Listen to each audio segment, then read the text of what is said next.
लोगों के बारे में सोचना ही छोड़ दो, चाहे वह अपने करीबी ही क्यों ना हो।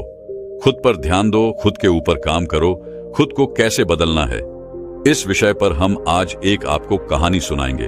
तो चलिए शुरुआत करते हैं। बहुत समय पहले की बात है। एक बहुत ही बुद्धिमान सन्यासी एक जंगल के पास अपनी कुटिया बनाकर रहा करता था। जो भी उनके पास अपनी समस्या लेकर आता, वह बहुत ही बुद्धिमानी से उसकी समस्या का समाधान निकाल देते। एक दिन वह वहीं पास के ही एक गांव में भिक्षाटन के लिए गए। जब वो भिक्षा मांगकर वापस लौट रहे थे, तो रास्ते में उन्हें एक युवा व्यक्ति ने रोक लिया और कहा, मैंने सुना है कि आप किसी भी समस्या को बड़ी बुद्धिमानी से सुलझा देते हैं। हालांकि मुझे तो ज्यादा विश्वास नहीं कि आप मेरी इस जटिल समस्या को सुलझा पाएंगे, लेकिन मैंने लोगों से आपकी बुद्धिमानी के बहुत से किस्से सुन रखे हैं। इसलिए मैं आपसे एक बात जानना चाहता हूं कि हमें किसी भी काम में असफलता की घबराहट क्यों होती है, और हम अपने किसी भी लक्ष्य को असफलता के घबराहट के बिना कैसे प्राप्त कर सकते हैं।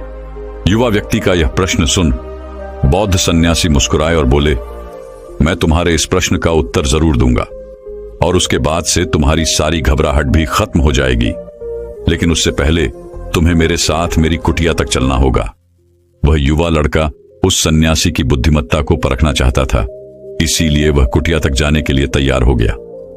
इसके बाद वह बौद्ध सन्यासी उस लड़के को अपने जंगल के पास बनी कुटिया में लेकर आए, लेकिन तब तक शाम हो चुकी थी, इसीलिए वह भोजन करके सो गए। अगले दिन जब वह उठे, तो बुद्धिमान सन्यासी ने उस लड़के से कहा, चलो आज मैं तुम्हें जंगल की सैर करा के लाता हूं। और वह दोनों जंगल की तरफ निकल पड़े। कुछ देर बाद बुद्धिमान सन्यासी ने उस लड़के को एक गुफा दिखाई और कहा, चलो मैं तुम्हें उस गुफा की सैर कराता हूं। लड़के ने कहा, हाँ चलिए, मुझे भी जंगल की गुफा देखने की काफी दिनों से इच्छा थी। इसके बाद वे दोनों गुफा के अंदर चले गए।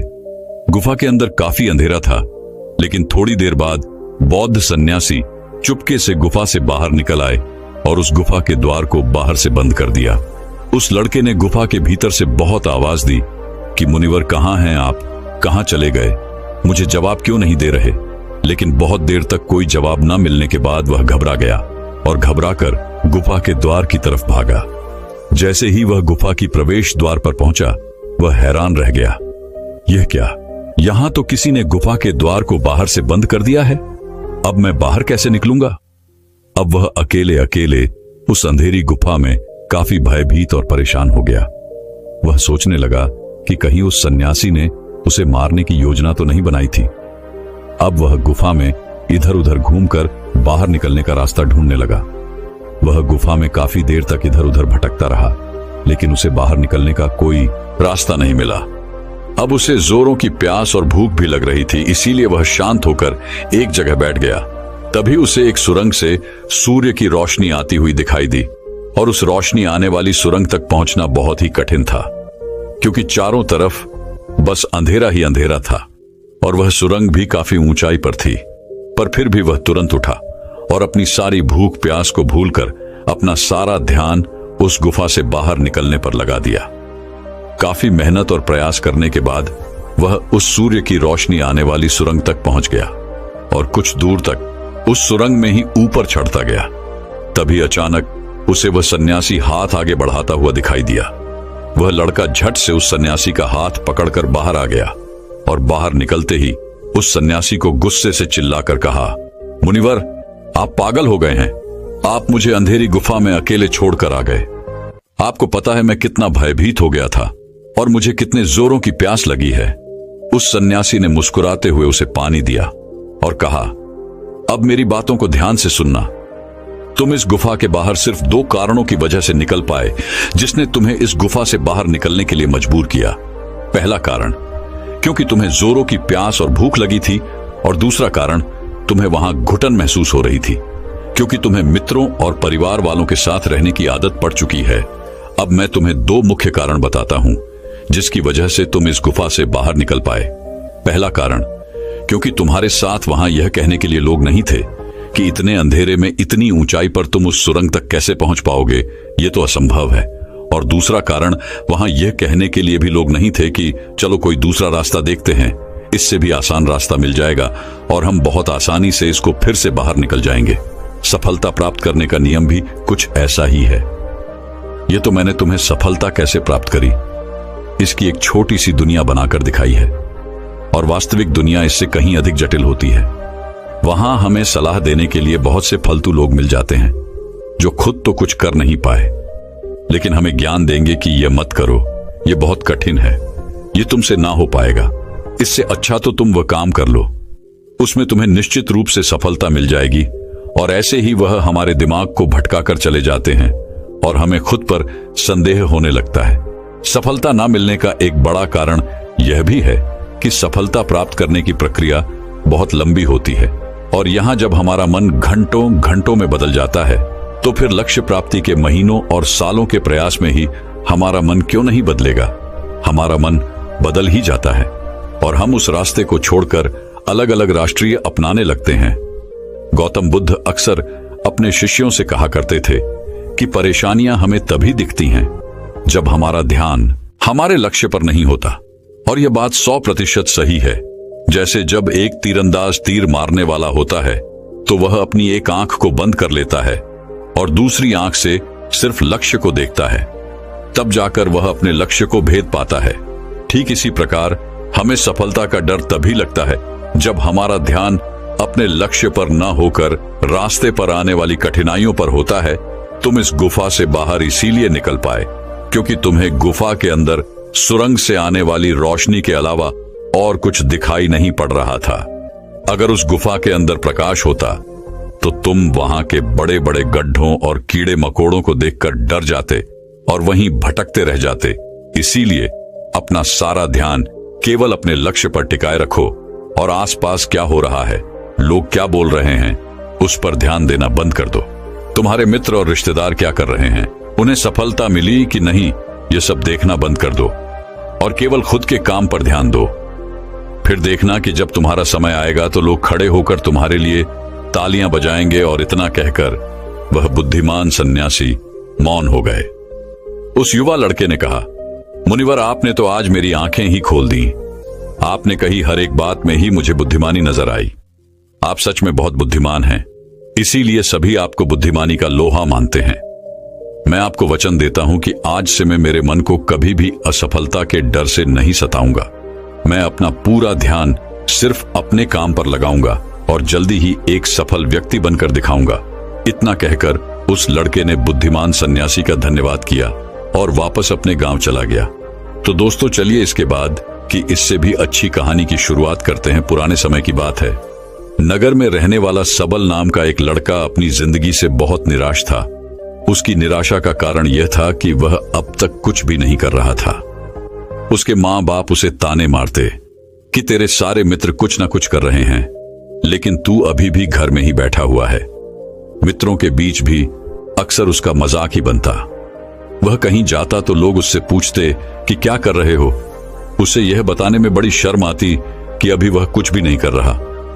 धीरे धीरे उसने रिश्तेदारों के यहां जाना और लोगों से मिलना जुलना कम कर दिया। वह ज्यादातर समय अपने घर में ही बैठा रहता। वह अकेले में रोता, भगवान को कोसता और अपनी किस्मत को दोष देता। अब उसे अपनी जिंदगी बोझ सी लगने लगी थी। कभी कभी वह सोचता कि जब वे कुछ करने के लायक ही नहीं हैं, तो फिर उसके जिंदा रहने का भी क्या फायदा, उसे तो मर जाना चाहिए। एक दिन वह अपने नगर की एक सड़क से गुजर रहा था। तभी उसने देखा कि एक गुरु दुख के ऊपर प्रवचन दे रहे हैं।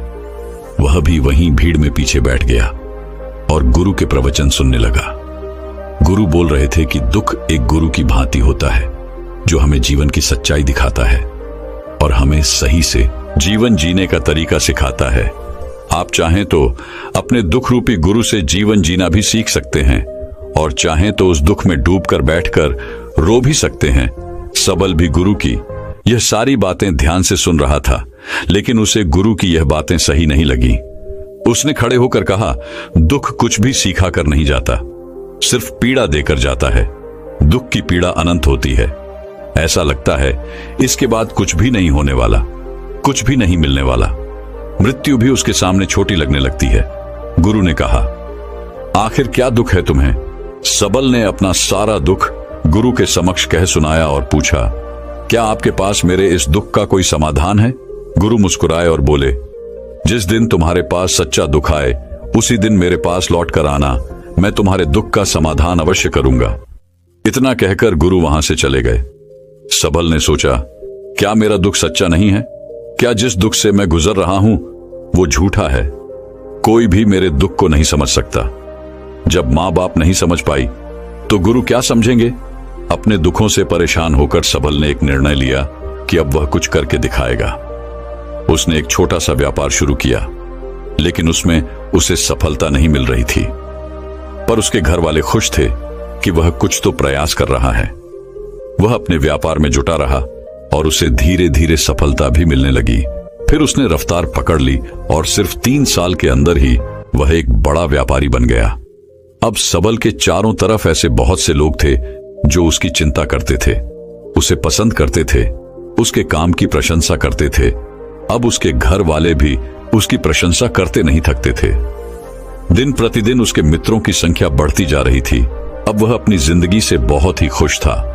उसके कुछ मित्रों ने उसे सलाह दी कि जब तुम बड़े व्यापारी बनकर इतने खुश हो तो सोचो कि अगर तुम इस नगर के, इस राज्य के सबसे बड़े व्यापारी बन जाओ तो तुम्हारे पास कितना सुख होगा, कितने लोग तुमसे जुड़ना चाहेंगे, तुम्हारा कितना नाम फैलेगा। स्वयं राजा भी तुमसे मित्रता करना चाहेंगे और जरूरत पड़ने पर तुमसे ही धन उधार लेंगे। मित्रों की यह बात सबल के मन में घर कर गई।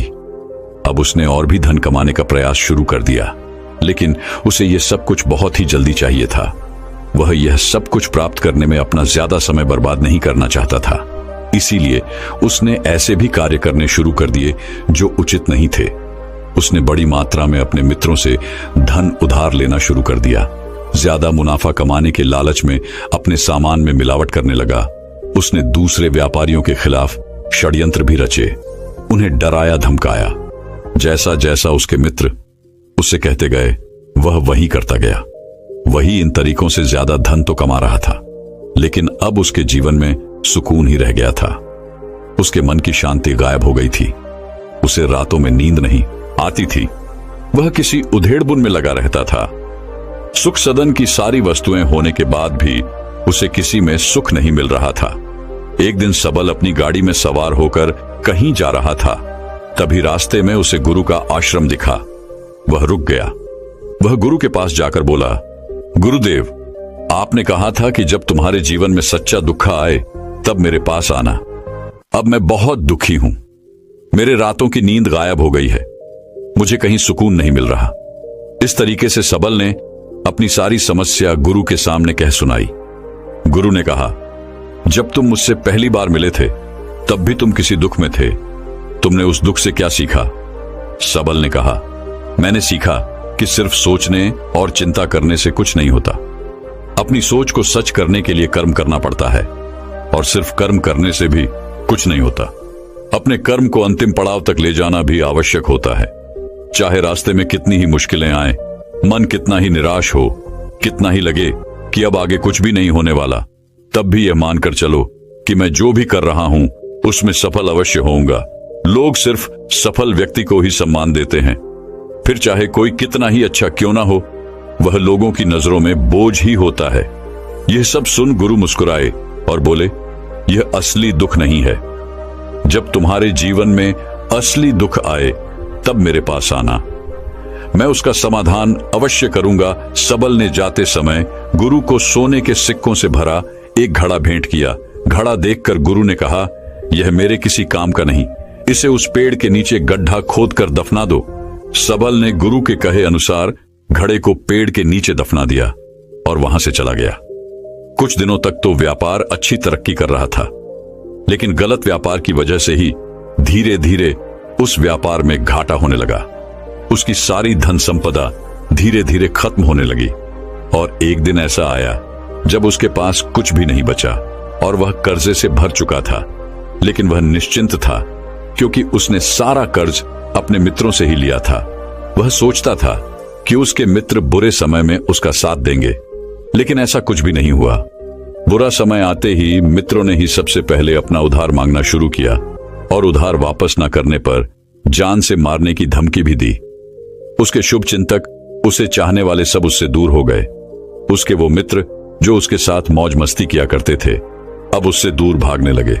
उसके परिवार वाले उसे उसकी गलतियां और कमियां गिनाने लगे। उसकी सारी संपत्ति नीलाम हो गई और उसके पास कुछ भी नहीं बचा। उसने अपने पिता से सहायता मांगी तो पिता ने कहा, मेरे पास यह थोड़ी सी ही संपत्ति है, अगर मैं यह भी तुम्हें दे दूंगा तो तुम्हारी मां को कहां रखूंगा? यह संपत्ति ही हमारा आखिरी सहारा है। सबल के भीतर बहुत गहरा दुख था। उसके आसपास ऐसा कोई भी नहीं था जो उसके दुख को समझ सके, उसे संभाल सके। लोगों से मिले इस धोखे और विश्वासघात की वजह से ही वह अंदर तक टूट गया। उसे लगने लगा, अब जीने का क्या मतलब? अब तो मृत्यु ही एकमात्र सहारा है। वह आत्महत्या करने एक पहाड़ी की तरफ जा रहा था कि तभी उसे याद आया, गुरु ने कहा था, जब तुम्हारे जीवन में असली दुख आए तब मेरे पास आना। सबल गुरु के पास गया और अपना सारा दुख कह सुनाया। वह आंखों में आंसू भरकर बोला, मेरे इस दुख का समाधान कीजिए गुरुदेव। गुरु ने कहा, जब तुम्हारे जीवन में असली दुख आए तब मेरे पास आना, मैं उसका समाधान अवश्य करूंगा। सबल ने कहा, अभी जो मेरे जीवन में घट रहा है वह दुख नहीं है। आखिर असली दुख होता क्या है गुरुदेव? गुरु ने कहा, सबसे पहले तुम यह बताओ कि तुमने अपने इस दुख से क्या सीखा? सबल ने कहा, मैंने सीखा कि जो लोग हमारी सफलता, हमारी तरक्की की वजह से हमारे जीवन में आए हैं वह हमें धोखा अवश्य देंगे, क्योंकि वह बुरे समय में हमारे साथ खड़े नहीं होंगे।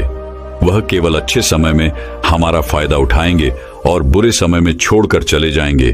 भरोसा केवल उन्हीं लोगों पर करना चाहिए जो हमारे बुरे समय में, असफलता के समय में हमारे साथ खड़े रहते हैं। लेकिन ऐसे लोग बहुत ही कम होते हैं, पर जिसके पास होते हैं उन्हें उनकी कद्र करनी चाहिए, उनका अपमान नहीं करना चाहिए। मैंने यह भी सीखा कि कभी किसी के खिलाफ षड्यंत्र नहीं करना चाहिए। ईमानदारी और धैर्य के साथ अपना काम करना चाहिए और कभी लालच नहीं करनी चाहिए। अपना सारा दुख और अनुभव बताने के बाद सबल आंखों में आंसू भरकर गुरु के सामने बैठा रहा। थोड़ी देर बाद गुरु उठे और उस पेड़ के नीचे गड्ढा खोदकर वह घड़ा बाहर निकाला जो सोने के सिक्कों से भरा हुआ था और उस सबल को दे दिया और कहा, जब तुम्हारे जीवन में असली दुख आए तब मेरे पास आना। सबल ने गुरु को धन्यवाद दिया और उन्हें प्रणाम कर वहां से चला गया। उसने उस घड़े से एक छोटा व्यापार शुरू किया और वह एक छोटा व्यापारी बनकर भी खुश था। उसने पूरी लगन और ईमानदारी से व्यापार किया। देखते ही देखते वह अपने नगर का फिर एक बड़ा व्यापारी बन गया।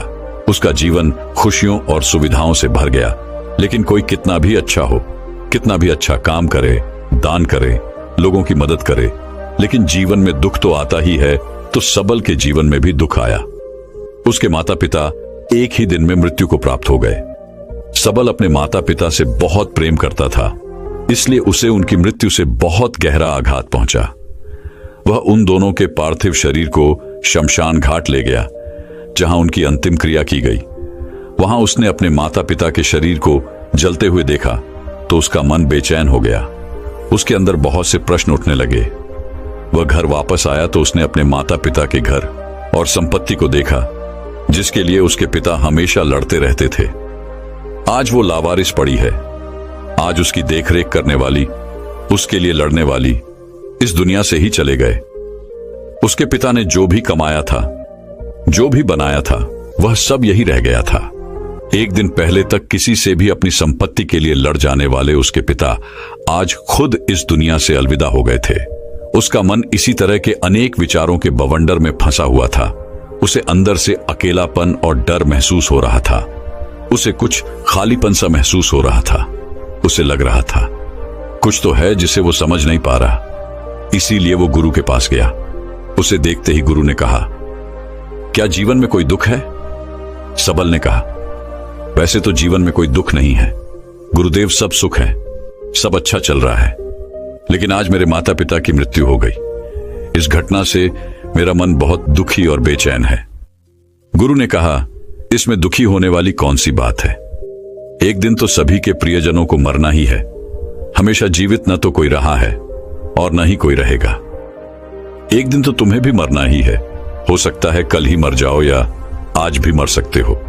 सबल ने कहा, यह आप क्या कह रहे हैं गुरुदेव कि मैं भी मर जाऊंगा? पर मैं तो अभी जवान हूं। गुरु ने कहा, इस भ्रम में तो सभी जी रहे हैं कि मृत्यु दूसरों को आती है, बूढ़ों को आती है, लेकिन बूढ़ों के सामने ही जवान मर जाते हैं, बच्चे मर जाते हैं।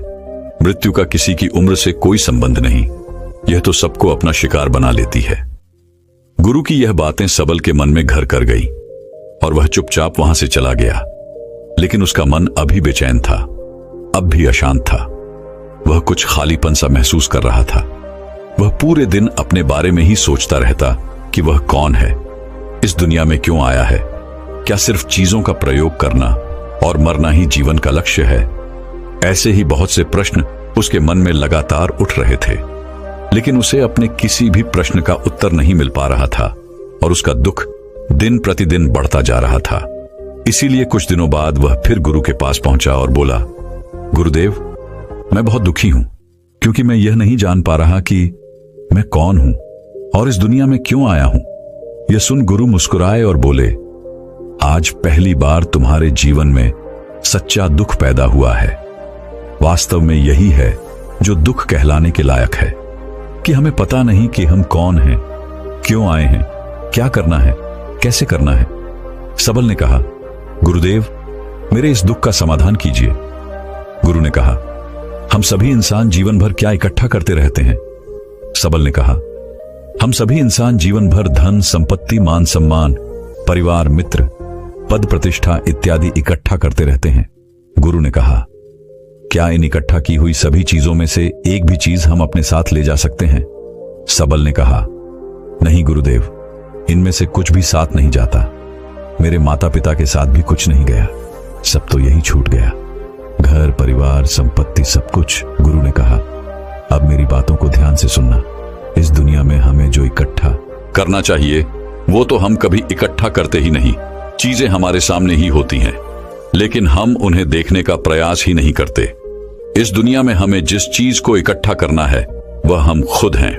हमें खुद को ही इकट्ठा करना है ताकि जब मृत्यु हो तो हम एक हो सके और स्वयं को पहचान सके। हम भीतर से बटे हुए हैं, प्रेम में, नफरत में, क्रोध में, जलन में, क्रूरता में, धन में, संपत्ति में, पद में, प्रतिष्ठा में, मान में, पहचान में, धर्म में, जाति में। ऐसे ही सैकड़ों हजारों चीजों और वासनाओं में हम बटे हुए हैं। हम टुकड़ों में जीवन जी रहे हैं। इस बंटवारे की वजह से हमारी चेतना कभी एक नहीं हो पाती। हमारी चेतना शक्ति बिखर गई है, इसलिए हमारे पास इतना भी समय नहीं है, इतनी भी ऊर्जा नहीं है कि हम मुड़कर एक बार अपने भीतर देख सकें। वास्तव में जिस धन की कमी, सुविधाओं की कमी, मान सम्मान की कमी को लोग दुख समझते हैं और जीवन भर उसे दुख दुख बोलकर रोते रहते हैं और उनका समाधान खोजने का प्रयास करते रहते हैं, उन्हें उसका समाधान कभी मिलेगा ही नहीं, क्योंकि जिन्हें लोग दुख कहते हैं वो असली दुख है ही नहीं। वो तो सिर्फ इंसान की चाहत है, उसकी इच्छा है, जिसकी पूर्ति कभी नहीं की जा सकती। इसीलिए यहां व्यक्ति को ऐसे दुखों का कभी समाधान मिला ही नहीं। इसीलिए इन सब के ऊपर अगर अपने दुखों का परम समाधान चाहिए तो सबसे पहले अपने आप को इकट्ठा करो, अपनी ऊर्जा को इस संसार से वापस खींचो और एकत्रित करो। अपने ऊपर ध्यान दो, खुद पर ध्यान लगाओ। मृत्यु से पहले ही अपने आप को पहचान लो, ऐसे ही बिखरे हुए मत चलो। सबल ने कहा, तो क्या गुरुदेव, हमें यह संसार छोड़ देना चाहिए, अपनी सभी इच्छाओं को मार देना चाहिए, किसी से प्रेम नहीं करना चाहिए, धन संपत्ति नहीं इकट्ठा करनी चाहिए, मान सम्मान की आशा छोड़ देनी चाहिए। गुरु ने कहा, एक बिखरे हुए मनुष्य के अंदर से कामनाएं, इच्छाएं और वासनाएं ऐसे ही निकलती हैं जैसे पहाड़ से कोई पत्थर गिर रहा हो, जिस पर पहाड़ का कोई नियंत्रण नहीं है, सिवाय देखने, परेशान होने और कुछ होने के। इसी प्रकार एक बिखरे हुए मनुष्य की इच्छाएं अनियंत्रित और दुखदायी होती है। उसका अनियंत्रित मन कुछ भी इच्छाएं और कल्पनाएं करता रहता है और दुखी होता रहता है। लेकिन जब व्यक्ति एकत्रित हो जाता है तो वह जो भी करता है सब उसके नियंत्रण में रहता है, तब इच्छाएं भी उसकी इच्छा से निकलती हैं। सबल ने कहा, गुरुदेव, आपने मेरे सच्चे दुख का समाधान कर दिया। आपका बहुत बहुत धन्यवाद। आज से मैं खुद को एकत्रित करने का प्रयास करूंगा। गुरु ने कहा, मानो शरीर में बहुत ऊर्जा है, बहुत शक्ति है और यह बेकार के कामों में भटक रह गई है, पृथ्वी की चीजों में लगी रहती है। यह ऐसा ही है जैसे कि एक अत्यंत शक्तिशाली मशीन किसी बच्चे के हाथों में दे दी गई हो और वह बिना सोचे समझे, बिना किसी नियंत्रण और जानकारी के बस इसकी शक्ति को कहीं भी बर्बाद कर रहा हो। इसीलिए अपने चेतना की शक्ति पर ध्यान दो और इसे एकत्रित करो। सबल को अपने प्रश्नों का उत्तर मिल चुका था। उसने गुरु का धन्यवाद किया और चुपचाप वहां से चला गया। दोस्तों, मैं उम्मीद करता हूं कि यह कहानी सुनने से आपके जीवन में अच्छे बदलाव आए होंगे। आपको इस वीडियो से क्या सीखने मिला, ये कमेंट करके जरूर बताएं और अपने परिवार, दोस्तों या आपके करीबी इंसान के साथ ये कहानी शेयर करके उन्हें भी इस ज्ञान से परिचित करवाएं। बाकी अगर आपको ये वीडियो दिल से अच्छी लगी हो तभी इस वीडियो को लाइक कर देना और आपने अब तक इस चैनल को सब्सक्राइब ना किया हो तो चैनल को सब्सक्राइब भी जरूर कर देना। आपका हर दिन शुभ हो और खुशियों से आपका जीवन भरा रहे। धन्यवाद। नमो बुद्धाय।